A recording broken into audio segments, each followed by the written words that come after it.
Cela fait un peu plus d'1 an que notre pays, à l'instar des autres pays du monde, affronte la pandémie de la Covid-19. À la date du 22 mars 2021, nous avons enregistré 7100 cas avec 90 décès. Ce bilan épidémiologique n'est que la partie visible de l'iceberg. En effet, pour contrôler la propagation de la Covid-19, beaucoup d'efforts ont été fournis en termes de moyens mobilisés au plan humain, financier et matériel.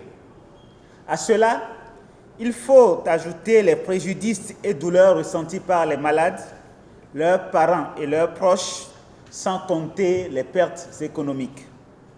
Ils n'en finissent pas de s'alourdir au fil des jours que perdure cette pandémie.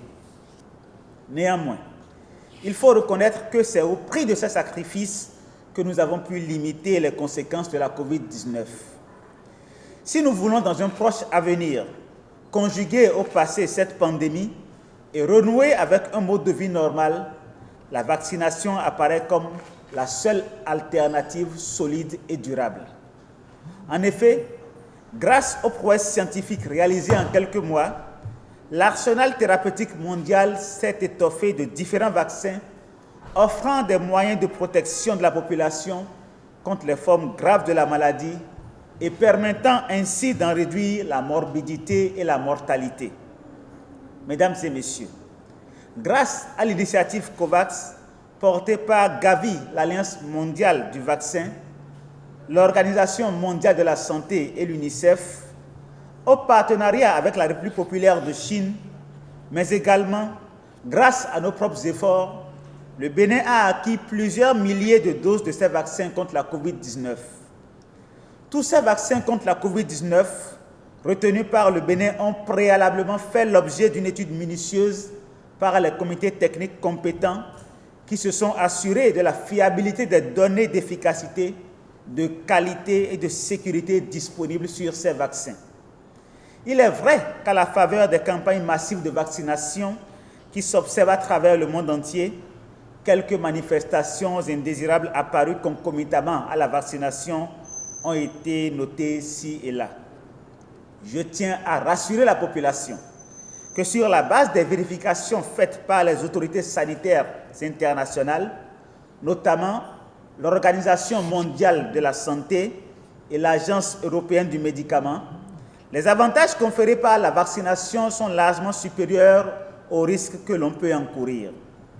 C'est ainsi que ces vaccins ont recommencé à être à nouveau administrés après une brève période de suspension. Le gouvernement du Bénin, en toute responsabilité, appliquant ce même principe de précaution, a également différé le démarrage de la campagne le temps de la levée de toutes les inquiétudes. À présent que ces choses faites, il n'y a plus aucune hésitation pour démarrer la campagne de vaccination. Par ailleurs, il est important d'insister sur le fait que nous avons, comme pour toutes les campagnes de vaccination, veillé à mettre en place, dans le cadre de cette campagne, un système de surveillance et de prise en charge des manifestations indésirables qui pourraient survenir à l'issue de la vaccination.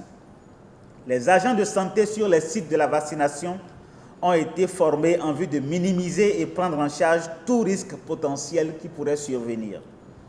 Mesdames et messieurs, dans notre pays, au regard des données disponibles, plus de la moitié des décès concernent les personnes âgées de plus de 60 ans et 82% des personnes décédées étaient porteuses d'une comorbidité.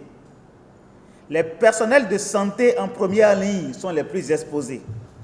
Les 4 départements, à savoir le littoral, l'Atlantique, l'Ouémé et le Borgou, concentrent à eux seuls plus de 95% des cas enregistrés. En se fondant sur ces 2 éléments scientifiques et tangibles, le ministère de la Santé a proposé au gouvernement qu'il a adopté une stratégie de vaccination. La première phase de vaccination s'intéressera donc aux cibles résidant surtout dans les 4 départements cités plus haut et répondant à l'un des critères suivants: être un personnel de santé, avoir une maladie comme l'hypertension artérielle, le diabète, l'asthme, la drépanocytose, une maladie cardiaque ou autre. être âgés de plus de 60 ans. Dès la semaine prochaine, 78 sites de vaccination seront ouverts dans les 4 départements pour enregistrer et vacciner toutes les personnes éligibles et désireuses de s'offrir une protection vaccinale. Les autres départements auront également des sites dédiés au personnel de santé de première ligne.